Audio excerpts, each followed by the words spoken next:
You got to do whatever it is that's going to make you feel good about you, and you're going to have a quality of life. Because one of the things is that 300-pound patient who lost 100 pounds all of a sudden has motivation. Wait, if you're taking Ozempic or another GLP-1, what is the effect? Is it true that it affects the muscle mass? And what could you do if you're on it to prevent that? Well, so this is Skin Talks, the podcast where we go deeper than skin, products, and trends and explore the conversations that actually matter in health, beauty, wellness, and confidence. We're a mother-daughter duo and the founders of boutique Skin Envie. After years inside the industry, we've learned that health is never just about what you use. It's about everything you digest, how you think, how you live, what you eat, how you move, what you put on your skin, and how you feel in your own body. If you're looking for insight, honesty, and a fresh perspective on the future of health, beauty, and wellness, you're in the right place. Let's get into it. Skin Talks podcast by Boutique Skin Envie, hosted by Beate and Natascha. Raquel, thank you so much for joining us today. Before we get started in today's topic, which I'm so excited about, give us a little bit of a background for our listeners who don't know who you are. How did you end up where you are today, and just a little bit of your life journey? Yeah, so some of my life journey, I started out in cosmetics when I was 18. I worked for a department store with a big name brand, and I just fell in love with the industry. I ended up being a stay-at-home mom for about 20 years. And then in the crash of 2008 here for the States, my ex-husband and I had lost basically everything. He was a builder developer, and we relocated to Charlotte, North Carolina, and I went to aesthetic school. So I became an esthetician and just fell in love with the skin. And then we ended up moving back to Birmingham, Michigan, and marriage ended up, 20 years not working out. And so I opted to go to nursing school. At the time, I'd been working for a plastic surgeon. And he was like, if you go to nursing school, I'll teach you everything I know in conjunction with your aesthetics license. And a nurse, you'd be perfect doing Botox and fillers. And I did that at 40, ladies. So I started my career then.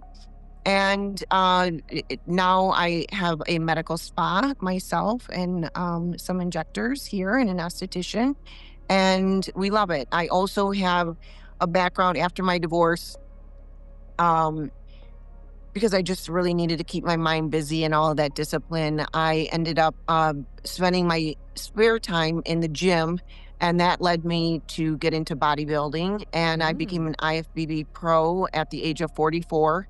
So I competed from the age of 40 until I did my last pro show. I did 5 pro shows in 2019. And pretty much after that, then COVID happened and I kind of retired. I also gained a personal training certification during that period of time as well. So, but I don't train clients anymore. I'm just basically in the treatment room treating patients. I do want to touch on the fitness before we get into the aesthetics, which I'm also so excited about. I do want to touch a little bit on the fitness and competing component of your life. What did that look like for you? Like you said, you did it on your spare time to kind of clear your mind, but it's must be very intense with eating, working out, discipline. Can you give us a little bit of info on that? Yeah, so when I say my spare time, that's kind of tongue in cheek, simply because I didn't have much of that. I had 2 teenagers at the time, and I was going to nursing school full time, plus I was working full time for my surgeon, and I basically was sleeping not good choices, but I was sleeping about 4 hours a night because I would get up and go to the gym. I would get up about 3:30, have my first meal, get to the gym my gym was a half hour away, and I would drive there. I would do my hour workout, and then I would usually take my my bag with me and change at our surgical center. And I was in the OR at that point in time, do a full day of OR, and I would meal prep. And all of my team that's currently with me, they often remind me of when because I would have to get my meals in, and I was eating 5 to 6 meals a day. So I would blend this is kind of gross, but I would blend my food. So I would throw fish in a blender and drink it. So when I think back, it was like drinking pond water, or I would throw chicken in the blender, right? and drink that, only because I had to get all of my sources.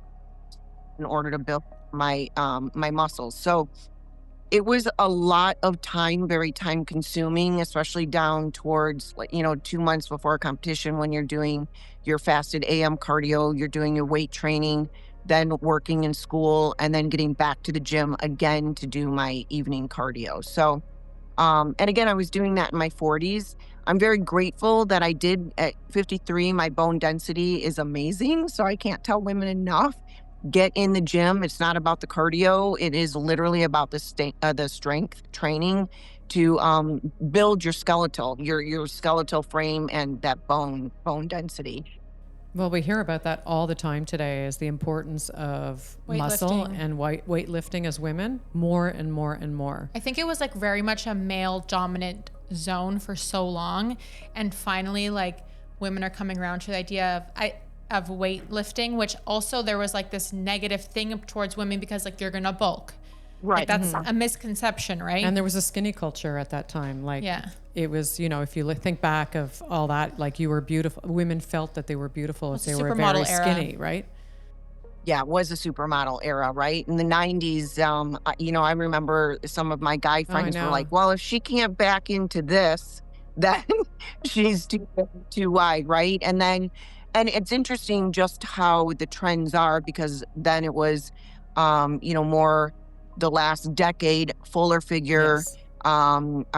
BBLs with, enhancement. And nowadays it's squats. And I can attest, when I first started competing, I was probably 107 pounds actually, because I just got done doing triathlons, and my metabolism was so fast, plus going through a divorce, I couldn't keep anything in my stomach. And when I decided I wanted to do bodybuilding, my trainer was like, well, first we've got to bulk you up. And I'm like, oh my God, I'm going to be single and you're talking about bulking me up. And what a lot of people don't realize is we're walking around dehydrated, and as women, we're not consuming near the amount of protein that we need for that muscle. So when women are like, oh, I don't want to look like a guy, I assure you, you are never going to look like a guy, because we don't have the testosterone, the natural testosterone. And typically most of us don't have the genetics, unless, you are a little bit of a fuller figured person, and then you're more in bodybuilding. But still, I was in the bikini category, but they have the female physique, and then they've got the actual female bodybuilding. And most By of those nature, girls right? are, By nature. they're just a little larger frame. Yes. But I can tell you what it would take for me to put muscle on. I would have to go into a full off season, gain 15 to 20 pounds in order to then turn around and shred to get down to a show weight of 115, 121. Wow. So, but an off season would be 140 Yeah. for me. I just love that that in today we look at beautiful women as being strong, fit women. That body dysmorphia has really shifted, I find. In a lot of cases, Well, there's body, like, it's just how we look at our bodies is different now. Like, you have body dysmorphia, like, in the supermodel era, but now it's differently. Like, now we got to get the big butts, and we got to have the hourglass shape, and, Yeah, like, it's the true. big boobs. So it's like, and then, I mean, as being a woman is very difficult in terms of, like, just body in general, because you're never too thin, but you're also not voluptuous enough. Like, there's not a happy medium of where we sit a lot of the time. Yeah, I'll tell you, I sent, so my new little esthetician, she's 19, and I knew her parents, and her two older siblings, because her mom and I had our first baby and our second baby together, and then she kept going. I was like, I'm done, I'm tapping out. But I found a photo of her father holding her older brother, and I sent it to her, and she goes, oh my God, I can't believe that's you. And I look back at that, and I've got this beautiful smile, and my hair's on point, and I'm 119 pounds after two kids, I know, right? and I'm like, why wasn't I happy? Right? Why wasn't I? I'm like, oh my God, I would love to look like that. And I tell that to my patients all day long when they're coming in with this very unrealistic expectation with their TikTok or their Instagram, and they're like, okay, I want to have my butt like this. I want especially when I was in plastics, I want my waist like this. I want my jawline snatched. I want to have air filtered, flawless, skin. And I'm like, none of that is really reality, right? So along with your point, Natasha, is that I think that we're living in a very unrealistic world. And I honestly feel like, you know what? I don't know if we're ever really going to be happy, and trends are always going to change. It was bonds were the trend in the 80s, Beta, I'm sure you could attest to. And then it was everybody wants to look like Kim Kardashian with dark hair now. And I kind of feel like now, if we touch on the GLP-1s, we're kind of going back to that 90s vision again of being super rail thin. So, I don't know, girls. I don't know what's going to make us happy.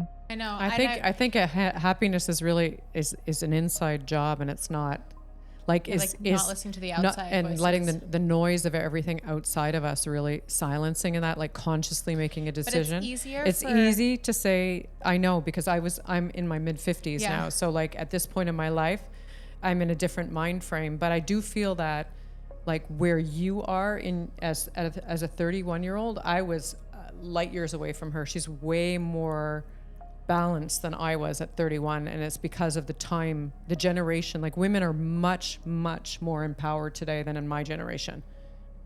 Yes, and I think we're the same age, and I know the way that I raised my daughter. She is strong, she is confident, and she's powerful. And we didn't have those tools that were accessible. On the flip side too, I think that her generation struggles very much with, again, the influence, because they're constantly comparing. I have gorgeous, I just sit and can look at some of my patients like, you are breathtakingly gorgeous without any makeup on. And you're telling me that you feel that if you had a snatched jawline, that you would have better choices in the dating pool. And, I'm like looking at her like, oh my God, that jawline's going to cost you $5,000-$6,000. And at the end of the day, I can assure you no guy is sitting across from you saying, wow, I want to marry her because she's got a snatched jawline. Right. So, but in their mind, they're looking at another beautiful girl on Instagram that probably isn't even that girl's jawline, because it's face tuned. And you're brilliant, you've got a law degree, and you're fabulous. And if no one's wanting to date you, it's because you're intimidating, because you actually have your shit together, if I can say that online. I think for sure there's trials and tribulations right now, right? With both generations that we've had. Yeah, definitely. I think there always is, though. Like it's inevitable. Yeah. And there always will be. We just have to learn how to live within it and manage it somehow, I think. But I want to go back to the GLP-1s for people who aren't listening. Like, can you explain what that is? I watched a show and I saw some girls were on it, and I was like, oh, what is this? I'm like interested in it. And then I ended up listening to a podcast I didn't have the chance to finish this morning. And it was like a doctor talking about GLP-1 and how his opinion is that it's not that bad. But I want to know your opinion on it, and like if you have a little bit more knowledge, because I just feel like it's like this constant talk. Also, like my boyfriend watches the Canadians hockey all the time, and the ads on the hockey, like around the baseboards, it's Ozempic, Ozempic, Ozempic. I'm like, how is Ozempic at a hockey arena, like in sports? Like I'm so confused. What's going on here? Well, so it's big money. Right. And again, you guys are in Canada, we're in the States. And I know our president just announced that, he had been talking with one of his friends or whatever, and he was in Europe, and he's like, I'm on that fat shot, and, why is it $1,000 in the States and I go overseas and it's only $159 or $200? So, I think, again, with pharmaceuticals, there can be a lot of money in it. And I think that, right now in the States, we were a lot of med spas. I wasn't doing it, but a lot of med spas were doing compound GLP-1s, were semi-glutide or I can't remember the name of the other one, but trizepatide, and which is Ozempic or Wegovy. And do I think that, they ended up taking, let me put it this way. They ended up taking it away from the med spas because the big pharma was like, okay, the meds, everyone else is making so much money with the compound that all of a sudden we need to start making more and make it accessible through insurance. So those are some of the legalities, and the FDA is really cracking down here in the States with regards to it. If you want me to answer, do I think that there are some benefits? In the beginning, when it first came out, especially with my background with health and nutrition, I was like, okay, it's cheating. I'm like, how great. God, I wish when I'd been competing and I'm like drinking liquid fish or, during 2 hours of cardio, or trying to figure out how in the heck I'm going to lose weight and keep my metabolism going when I'm tired and want to sleep. So would I love that accessibility? Yes. Now, do I have patients who have been on it who needed to lose weight and were 300 plus pounds and ended up losing 100 pounds on it, and their quality of life is better? Why not? Why wouldn't I want that for somebody? So I can't really weigh in on if I think it's a good thing or a bad thing. I will defer to, I believe that if you got to do whatever it is that's going to make you feel good about you, and you're going to have a quality of life, because one of the things is that 300-pound patient who lost 100 pounds all of a sudden has motivation and they're not frustrated anymore. So they're like, you know what? I want to go to the gym and I want to go on those hikes, and, I want to I want to feel strong for my grandkids. Then I'm like, you know what? Have at it. There are some definite, with the insulin, I think that it's good for that aspect. They are coming out with, there's another one, which I mentioned earlier, retatrutide. It's not FDA approved yet, but one of the, it's a GLP-1, but it's almost kind of has some factors of like a 3 and a 4 that it's going to do some fat burning along with monitoring that insulin. So I'm really super excited about that one. Again, I think if it's going to make you get motivated and do things, I think it's great. However, what I worry about is that people are using it as a crutch, and then they're still not watching their diet or changing their lifestyle. Because if you're not changing your lifestyle, you're going to go off of it just like anything else, and you're going to end up right back where you're at. There is some properties with inflammation that some of the GLP-1s is assisting with also. Which is good because it's kind of disease prevention, right? Reducing inflammation in the body, right? So that does have a positive. I think it's one of those things that we're really not going to know the long term because it's still relatively new, right? So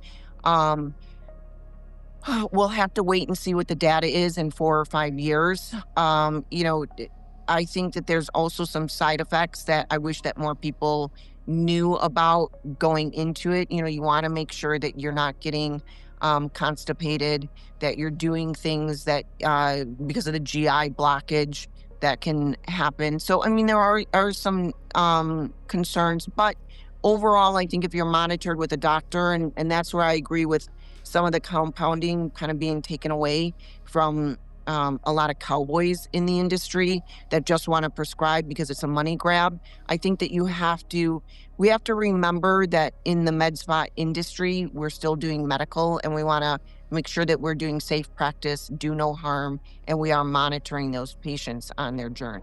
Let's talk about alchemy, the elements of skin health. We've always believed that skin health starts from within, and that's why we love adaptogens.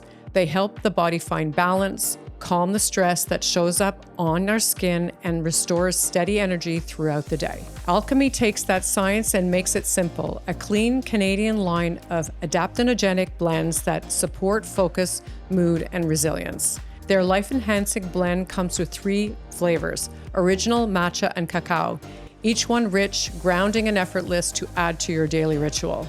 A small shift that supports your skin, mood, and mind. Discover alchemy at beskinenvie.ca. That's BSKINENVIE.ca and use SkinTalks15 for 15% off your first order. I wanted to ask you something because one of the things that I've heard about Ozempic and, other GLP-1s is that when you take it, it affects your muscle mass. And I don't know if that's true. So we just talked earlier about the importance of women and protein is for muscle, right? And also for bone density and all that kind of stuff. But if you're taking Ozempic or another GLP-1, what is the effect? Is it true that it affects the muscle mass? And what could you do if you're on it to prevent that deterioration or what the side effects? Well, so I do believe you lose some of the muscle mass. I mean, I know my patients coming in here have facial wasting. Some of them can even look like skeletons, and the skin is, a little bit more saggier. I'll tell my patients who are on them, you don't see fat wrinkled people. Why? Because that skin is being pushed out with that underlying adipose tissue. They're plump. So again, I think not just is it the GLP-1 that might be attributing to some of the muscle mass, but if you're not in the gym and you're not moving, which is also maybe why you're in the predicament that you are, right? Because we even know now with studies that cardio is not going to build your bone density. You have got to be doing weight-bearing exercise. And if you're not doing weight-bearing exercise, then you're not building that muscle and that skeletal muscle on your frame.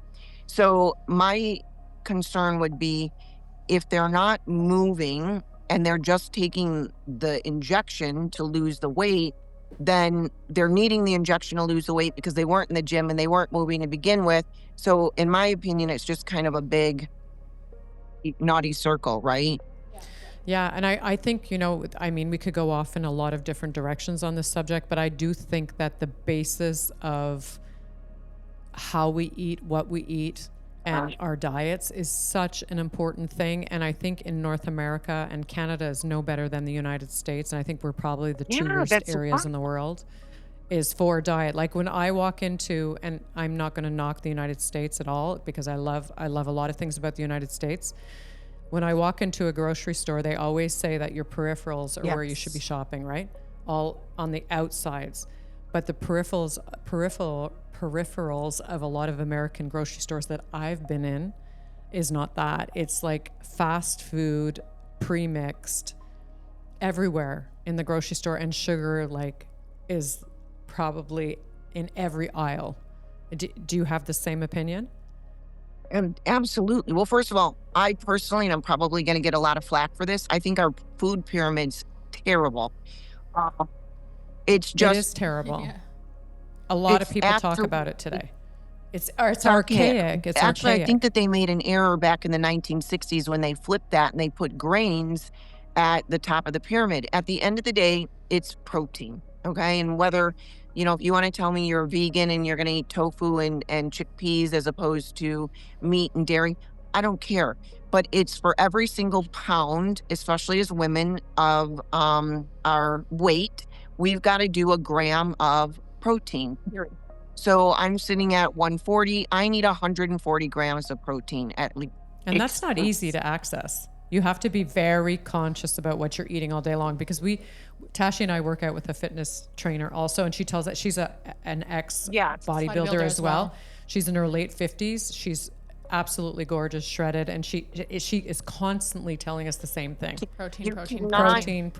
Yeah, you can't get enough of it. And so I, with going through my menopausal mid-50 journey, and I met with I'm trying to do some peptides and hormone replacement and all of that.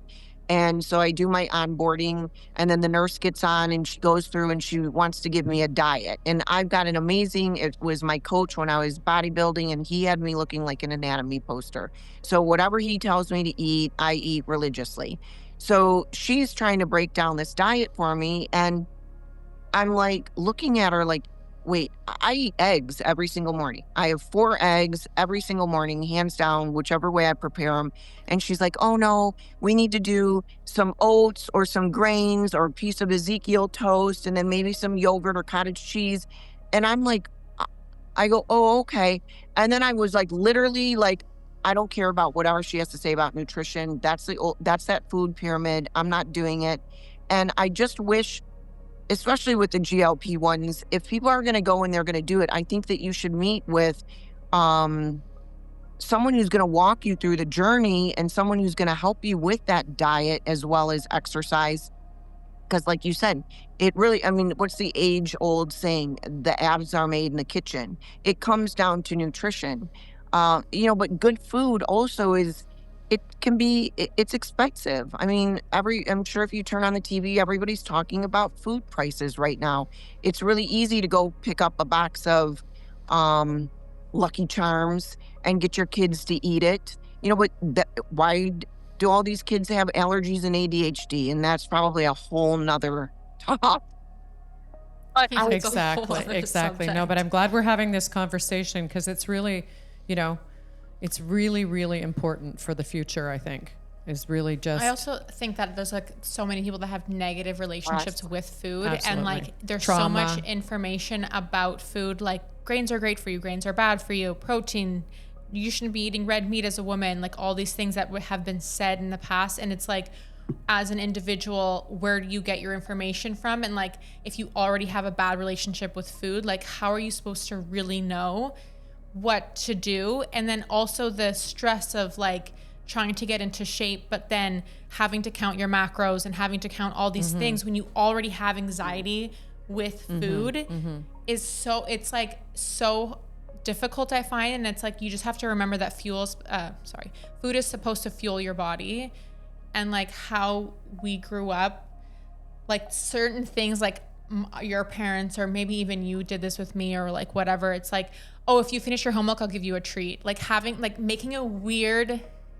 I just said that. That's exactly, it's a reward system, right? Like, you're good. We're going to stop in bar, or you're going to get dessert. Yeah, you make it through dinner without, a little brat or whatever, and look at your iPad. Then you can get, your ice cream cone at the end. There is a bad relationship with food, I feel sometimes.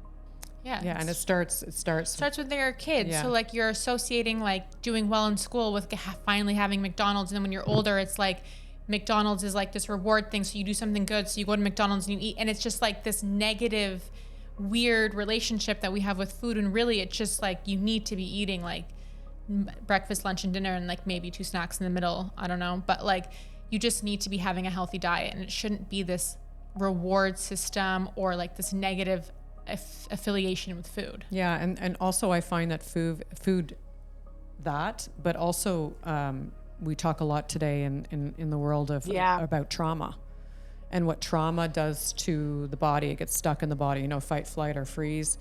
And I think that a lot of people's diets are related to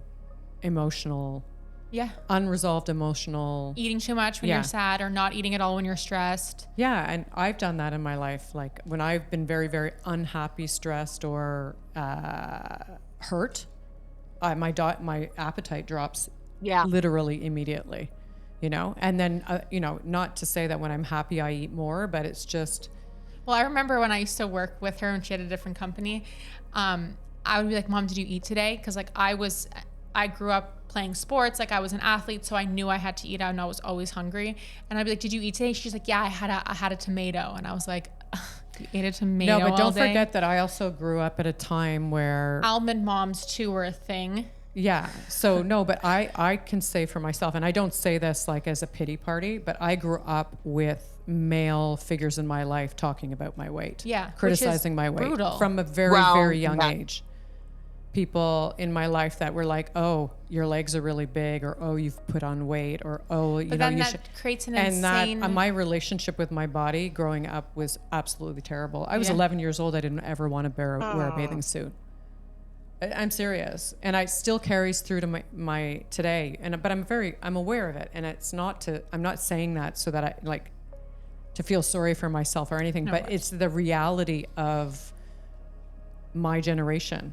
Yeah. Males felt like they had the. Well, they still do.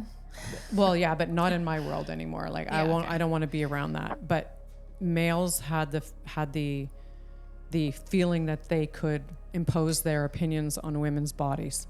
And that just like, it angers me today. Actually, I don't want to talk about that anymore because I'll get super pissed off. But yeah, no, like I just find it's just really, really It's tough. terrible messaging for people. And I don't know if it still happens today anymore, but it's an issue. So unresolved traumas it carry forward into our adulthood that we don't know how to deal with. And as a result, our weight is dependent on how we feel about ourselves. So either we overeat or we undereat. Yes, right? and my experience was similar to yours. That when I was stressed, I would tend to not eat because my stomach would just be, completely. Yeah, I wish I could nuts. experience a little bit of that right now. I need to lose about 5 pounds myself, that menopausal weight. But yeah, and you're stuck in that fight or flight moment. But that's what led me to bodybuilding, and it was a really healthy outlet for me at that point in time. So interesting. Yeah, I want to, like we've talked about GL1s. I want to talk about creatine because I find that that's also a hot topic right now. For years and years and years, what I received as messaging, and that could just be me, but I think it's general, is that creatine was something for men only and that women should never, never touch a creatine. First of all, I want to know what is creatine? And secondly, can you demystify that myth around Who should be taking it? who should be taking it? Yeah, because women are taking it all the time now, from what I understand. So creatine is supposed to help you not break down protein as quickly. Okay. It's also supposed to be a good repair system for like when you leave the gym, you take that creatine and it's going to help with the building blocks of the muscle. So I think old school, and I think especially because you and I, Beate, are same age, that bodybuilding and strength training we associate with men in tank tops, orange tans, and they're in the gym and they're like, I'll pump you up, right? And I really only think probably to attribute one positive thing out of the big butt industry that we've seen for the last couple of years is that women are in the gym more trying to build those glute muscles, right? And creatine definitely is going to be a good source and supplement to help you with those building blocks of muscles. Because again, as women, we're not naturally going to produce the amount of testosterone needed to build the muscle. So, I love creatine. The only drawback for me when I do creatine is it does tend to pull a little bit more water. So the scale will go up, which, you got to be in a good headspace because like I see the scale, even though you're not supposed to. And I know better, but I get sucked in like everybody else. And I'm like, oh, I got a 3-pound weight gain, or you get a little bit of the belly bloat. And creatine will do that. However, after you've been on it for X amount, whether it's 3 or 4 weeks, your body adjusts to that water weight and it just begins to disperse a little bit. So, and it's going to help with, like I said, maximize recovery as well as those protein building blocks. And I think it's great for women. Why not? Why? Because it's a man's thing. Yeah. Well, like there's this company Array, which is like really popping off, and they created a pill format, or was it a gummy? I can't remember. And it was creatine for women. And so it was like guiding towards women more because creatine is basically the messaging is that creatine is very important for women to take as well, and it making it more for women than it is like for men with like these big powders and like drinking out of these ugly water bottles. So I'm seeing so many of these things, like so many creatine supplements coming on the market, and I was just curious about it too because everybody's talking about it. And I also heard that it's good for brain function. I have heard that as well. I wouldn't be able to speak very knowledgeable or knowledge, whatever it is, on it. But I have heard, I think there are a lot more studies that are happening with it. And I'm very excited to see because I do believe the future is going to be more wellness, right? Peptides, supplements. I think it's going to be not specific to male or female.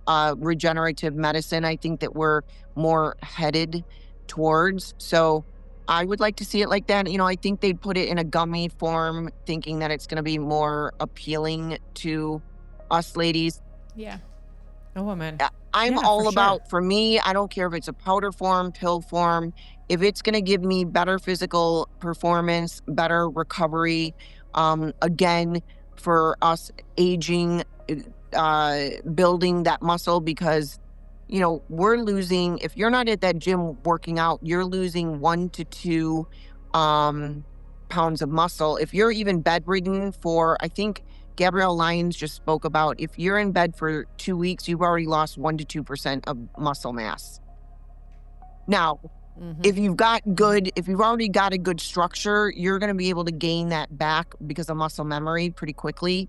But that skeletal muscle is really important. So I think creatine is definitely added along with collagen powder and protein powder. Okay. Amazing. Now I think like we really like got into that. I could talk about that forever, but No, I really too. want to get into now the aesthetics. Obviously you have your own med spa, which is amazing. And you do all the treatments, right? Like you Botox, fillers. Do you do Sculptra? I do. So I was just going to say that, especially with us seeing how many patients are on the GLP-1s, a lot of facial wasting.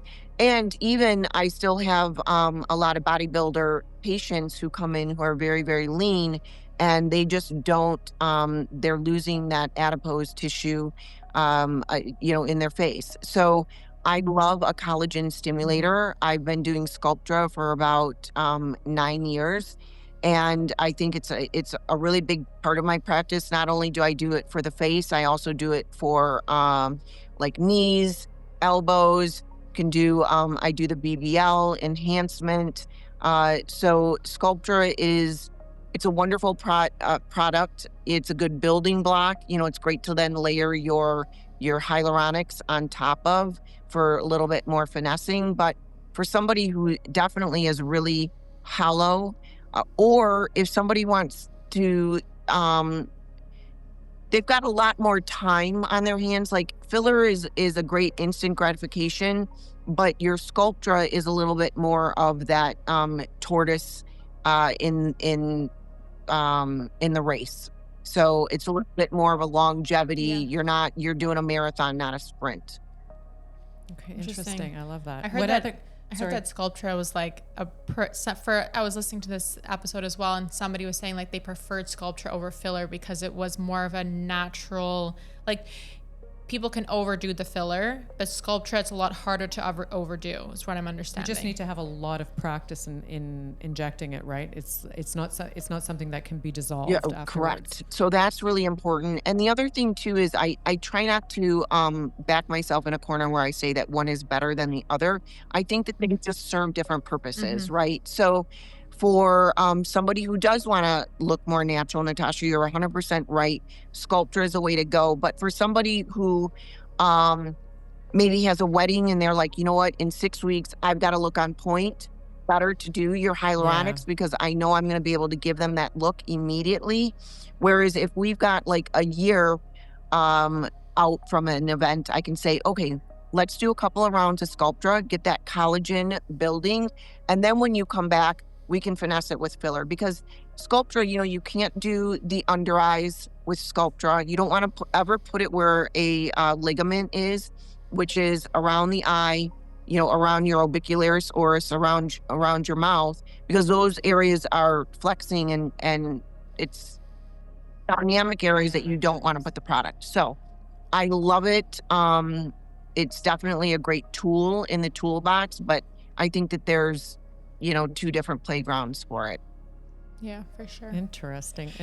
I want to know what you think about threading because there's a lot of controversy. Were you just going to ask that? I have my opinion. I know, but is that what you were going to ask? No, but okay. I don't like, I'm going to put my opinion out there before you No, give I the professional can already answers. tell you before you even okay, spit it out, we're going to be on the same page. I don't like it either. It's a big zero to me. I told you this so long ago, and she's argued with me, and I'm like, you're not doing it. I'm gonna No, I tell haven't you done it. I mine. haven't done, but I'll tell you, I've done something else. I'll tell you about Right. it So after. here's my novice belief, okay, on it, or my personal opinion, is I used to be in the OR, and what threading is it's a PDO thread. So when we would do a facelift, one of the internal sutures is a PDO thread.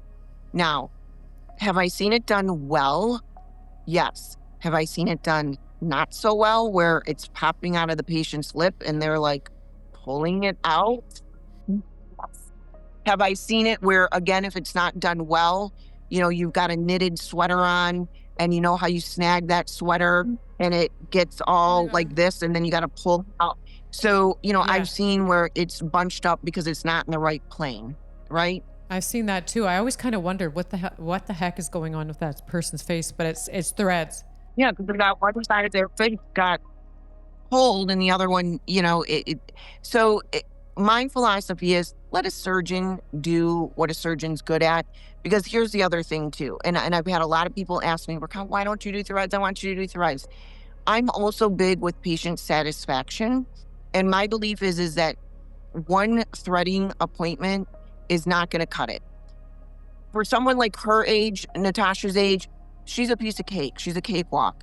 Someone like us, though, where we're in our 5th decade and we've got that skin laxity and gravity, you've got to do a lot of pull, right?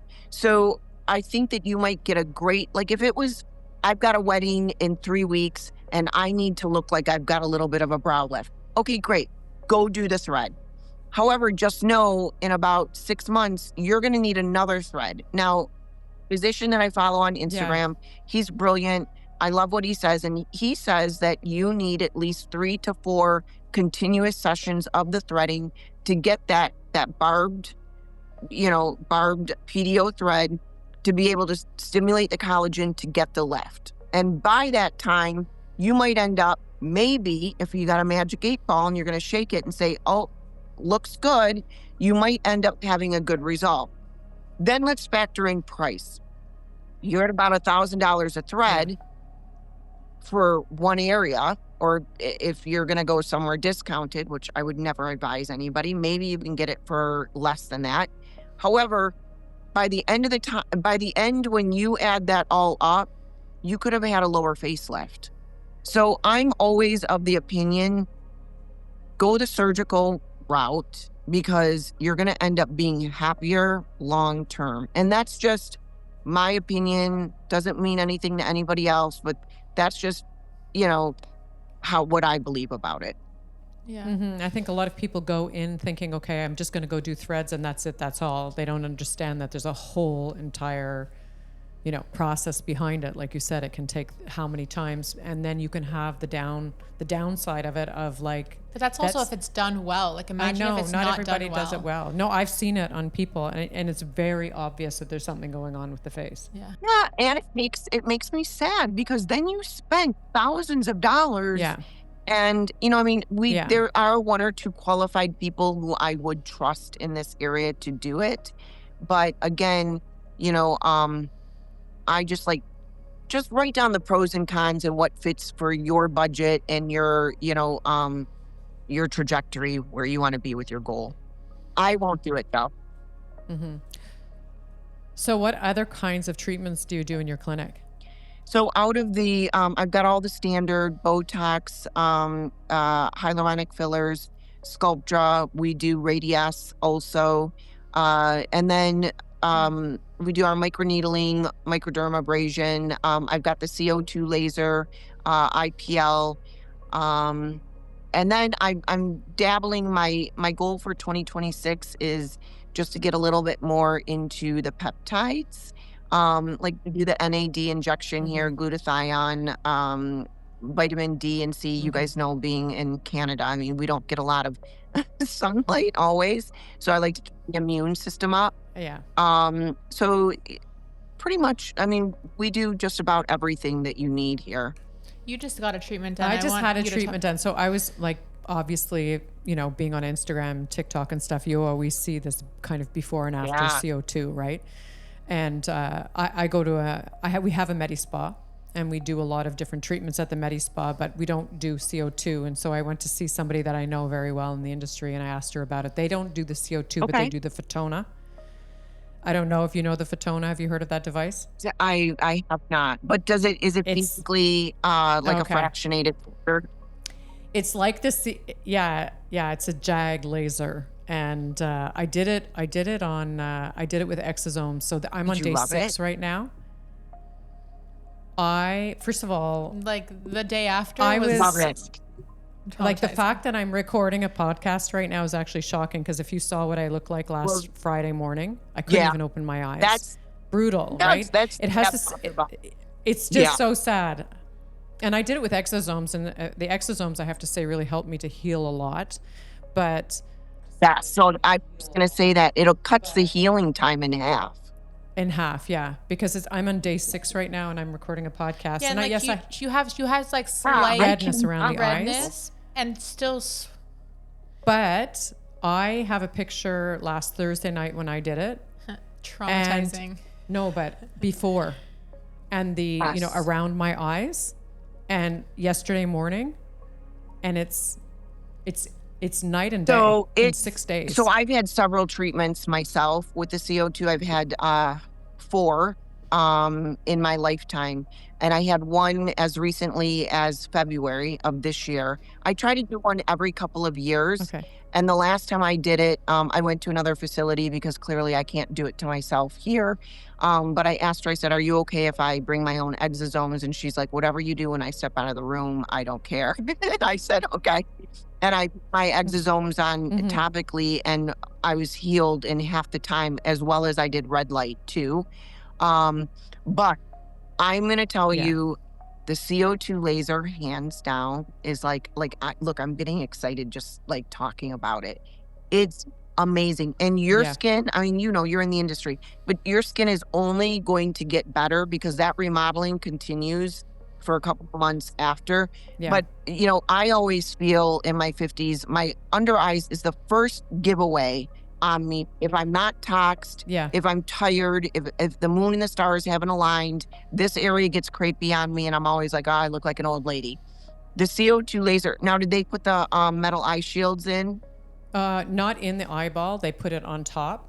But it wasn't CO2, it's called Fotona. It has a similar effect, but it has a more controlled heat than the CO2. That's how it was explained to me. And I didn't. They froze me for a good hour, I would say, before, or maybe 75 minutes after.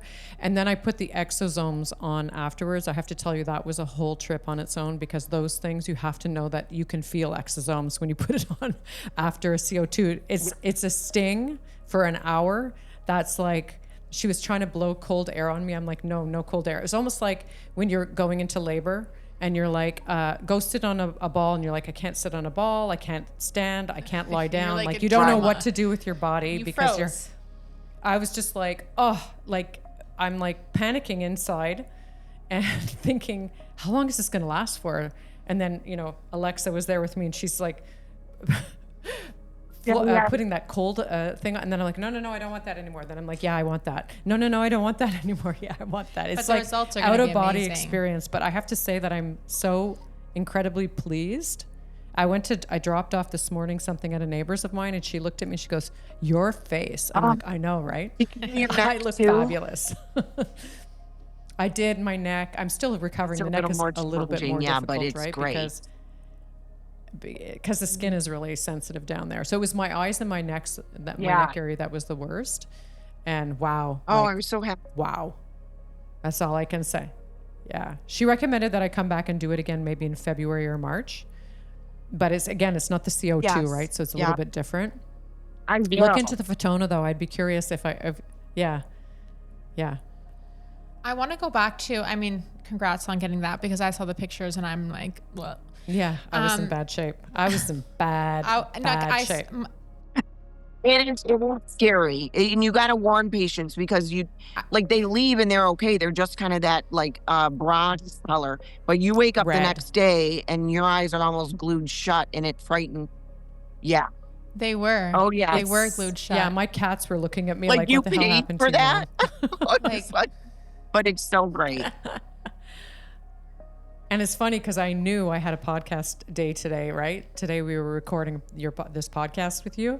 And I was like, how am I going to be ready for next week on Thursday? Well, based off the pictures like from earlier this week, I don't know how you're going to make it either. I'm like scabbing, pussing, like no, it was all awful. the things. Oh, something else that I did, and I recommend that you look into, it's from Lumesque. It's called the CO2 mask. You do the CO2 mask. I'll send you a link to it afterwards. Okay. It's super cool. You do it before and then you do it after, and it helps with healing also. Yeah. Please send me that. Very, very cool. I'll send it to you. Mm-hmm. I want to go back to kind of what we were talking about before, like managing expectations. And you have like clients who come into or patients who come into your clinic and they're like, they want to look like, you know, the next person that they see on Instagram. How do you manage those expectations? Especially, I want to know, like in the younger generation, the ones who are taking full advantages of this premature aging, like thing, and then also the older generation of like wanting to look 10 years younger. Like how do you manage those two expectations? Yeah, so I think one of the benefits that I have is probably my age. So when I get the younger girls in, I can kind of put my mom hat on. You know, I've got a 30-year-old and a 28-year-old, so I can relate to kind of what they're going through.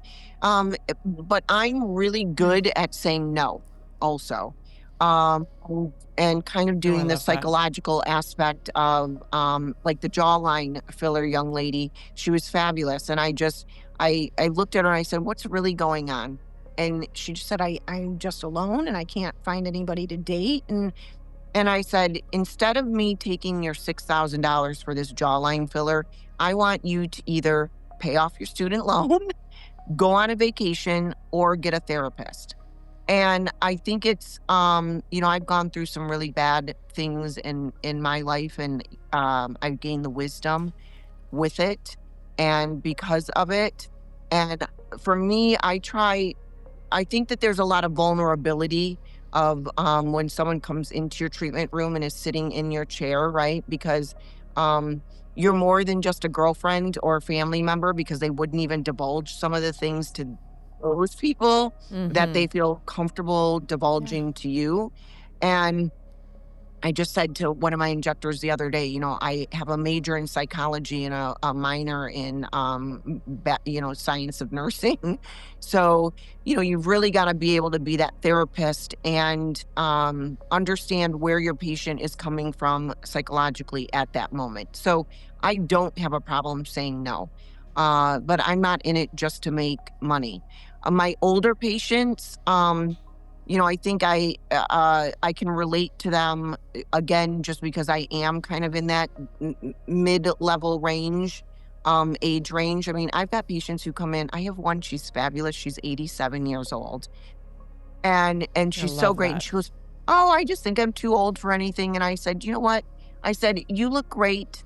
And let's just keep you from getting any more lines on your face or any extra lines, right? Because you're very expressive, and, you know, let's just do a little bit here and here. So again, I just like to kind of keep that realistic expectation. Do I have patients that come in with a picture of when they look like they were 25 and they're 65 and they're like, I want to look like that again? And I'm like, well, then you need to go to the plastic surgeon, you know, down the street, because I don't have a magic wand. So, but you know, I'm kind of, I have a little bit of that snarky, like kind of funny, you know, I try to make it like I would love to look 25 too, but we're not there. So let's talk reality. So, but you know, you've got to do it in a way also that you're not offending the patient, because to go back to that vulnerability, you know, I think oftentimes women come in and, you know, they're going through a divorce or, you know, career menopause, you know, a lot of different things, and men too. You know, I think after COVID hit and people were doing more of this, you know, Zooms and Zoom meetings and FaceTime with family members, and, you know, like I've got my camera positioned up because I definitely don't want to be looking, you know, down into it. I look like I've got, you know, a jowl and a turkey neck. So learning how to position yourself too, I think that people all of a sudden were in front of a the camera more of our 40s, 50s, and 60s and going, oh my God, that's how I look. So I have just as many men coming through the door as opposed to what I did 5 years ago. So I think, again, just being responsible, being relatable with the patients, no matter what age, whether to answer, finish up answering your question, whether it's, young or old, we just have to be empathetic and try to be the best and give them the most realistic perspective. I don't lie to my patients and tell them this is how you're going to look. Because again, I'm result oriented. I don't want people coming back and complaining. I would rather under promise and over deliver. Yeah, I agree. I think that's wonderful. It's refreshing. Yeah, it's very I have to refreshing. say this conversation with you has been extremely refreshing because you're really patient focused and not profit focused. I mean, that's part of the equation always. We know that we're not in business to lose money, right? We're in the business to make a life for ourselves, but not at the expense of our customers and your reputation as well, right? Yeah. Like it's huge. Like if it's a responsibility. If somebody comes out looking, botched or not themselves, like they're not going to recommend you. And then like, where does your credibility go to? Like there's something for me about putting my head down on my pillow at night and knowing that I did my best. Yeah. And I tried to align myself with my own personal values. And I think that, I wouldn't want to live it's any other operating way. with integrity, right? Like you said, I mean, every morning I'm driving to work and I'm praying, please God, bless my hands, let me do no harm. Let me make sure that I'm connecting with my patient in a healthy way. And at the end of the day, I'm always like, please God, please don't let me have, let me have made a difference today.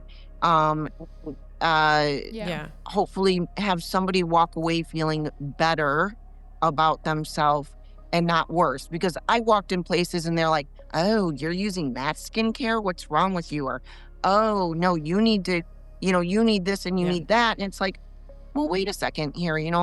I want to walk away feeling better about myself, not worse. And now I just, I know. Unfortunately, our society is built on fear-based sales, kind of in a way. I remember when I was 25 years old, and I went in and there was a woman that was recommending Fraxel to me. And she said to me, I remember the words, you have a severe loss of volume in your face. I was 25. I was like, I could feel the blood draining from I'm like looking in the mirror. I'm like, what do you mean a severe loss? Like I'm 25 years old. It was really, really, really, or maybe it wasn't 25. Maybe I was 35, but still you don't have a severe loss of volume. I still don't have a severe loss of volume in my face. It's just, and then it scared me so much that that's how she was trying to sell me the treatment. I think it's also important. Like one thing I learned was ask the patient what it is that bothers them, because I've walked in rooms before and I've looked at a patient and I'm like, oh my God, like those forehead lines got to go. They're terrible. And that wasn't what bothered the patient.